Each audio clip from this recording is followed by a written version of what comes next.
Hello friends, most welcome है हमारे blog में। और आप सभी से बात करने वाले हैं, भाग्य नष्ट होता है तो इन चीज़ों को बांटने से।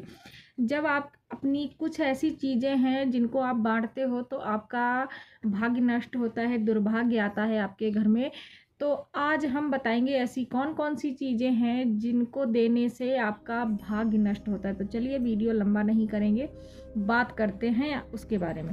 शुभ बर्तन, जो आपके शुभ बर्तन होते हैं उनको कभी भी किसी को नहीं देना चाहिए, क्योंकि इनको देने से आपके घर में दुर्भाग्य आती है, दरिद्रता आती है और लक्ष्मी रूठ के चली जाती हैं। तो कभी भी पूजा का सामान नहीं देना चाहिए, जैसे घंटी है, धूपबत्ती वगैरह है, तो ये चीज़ें देना भी नहीं चाहिए और किसी को लेना भी नहीं चाहिए। क्योंकि अगर आप किसी और से पूजा के बर्तन लेके आप पूजा करते हो तो उसका फल कभी भी नहीं मिलता है आपको, और इससे आपका दुर्भाग्य शुरू हो जाता है। तो ये आपको नहीं करना है। तो आपके शुभ बर्तन आपको किसी को नहीं देना है।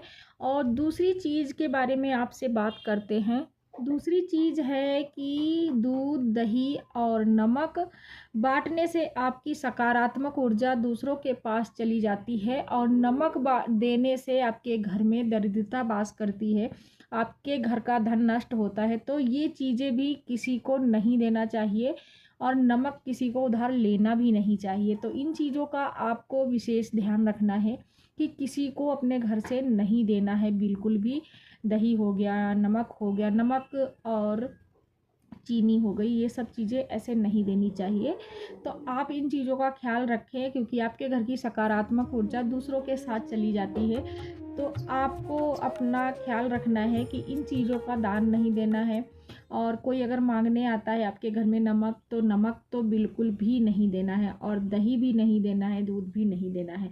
तो आपको ध्यान रखना होगा कि ये चीज़ें आप किसी को ना दें। तो अगली चीज़ के बारे में बात करते हैं। अगली ऐसी कौन सी चीज़ है, इसका तो विशेष कर ध्यान रखना है आपको। ये तो बिल्कुल ही नहीं देना है आपको अपने शादी का सामान किसी दूसरी स्त्री को पहनने के लिए भी नहीं देना चाहिए। इससे आपके जीवन पर बहुत गहरा प्रभाव पड़ता है, जैसे शादी की चूड़ियाँ, चुनरी, मेहंदी, साड़ी, मंगलसूत्र और सिंदूर, और बहुत जगह बिछुए चलते हैं। तो ये चीज़ें आप जो पहन रहे हो, यूज कर रहे हो, ये बिल्कुल भी किसी को नहीं देना चाहिए, चाहे कितना भी खास क्यों ना हो।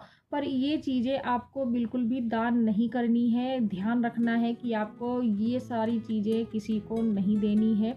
इनसे देने से आपके पति का भी दुर्भाग्य शुरू हो जाता है और आपका भाग्य नष्ट होता है। तो आपको ध्यान रखना है इन सब चीज़ों का। और अगली चीज़ बहुत ही खास है, जूता चप्पल को बांटने से शनिदेव का प्रकोप होता है। ऐसा करने से भाग्य कमज़ोर होता है। तो आपको जूता चप्पल भी किसी को नहीं देने हैं, और लेना भी नहीं चाहिए। किसी के जूता चप्पल अगर आप पहनते हो तो शनि की साढ़े साथी आपके ऊपर भी प्रभाव डालती है। तो आपको ऐसा बिल्कुल भी नहीं करना है। किसी के जूता चप्पल आपको यूज भी नहीं करने हैं, लेने भी नहीं चाहिए, अपने घर से ले जाने भी नहीं चाहिए। किसी दूसरे की चप्पल पहनी हुई आप अपने घर पे बिल्कुल भी ना लाएं, ऐसा ना करें। इससे बहुत ही बुरा असर पड़ता है। लास्ट वाला ये बहुत खास है कि आपको मंदिर में गए या किसी के घर आपको अगर प्रसाद मिला है तो अपना हिस्सा प्रसाद का किसी को नहीं देना चाहिए। बांटने से इससे भाग्य नष्ट होता है। तो आप अपना प्रसाद किसी को ना दें, स्वयं ग्रहण करें। और ख़ासकर जो झोली में पंडित जी प्रसाद डालते हैं, आपकी झोली में डालते हैं, वो आप पति पत्नी ही खाएं, किसी और को, बाहर वाले को प्रसाद ना दें। इससे आपका भाग्य नष्ट होगा, धन की कमी होगी और घर में दरिद्रता का वास होगा, और भगवान भी रुष्ट होते हैं। तो अपना प्रसाद भी किसी को नहीं देना चाहिए, क्योंकि आपको मिला है तो आप ग्रहण करो। बहुत ही जीवन की खास चीज़ें हैं, इनको कभी नहीं देना चाहिए, इससे भाग्य नष्ट होता है। फ्रेंड्स, वीडियो अच्छा लगे तो लाइक शेयर ज़रूर करिएगा।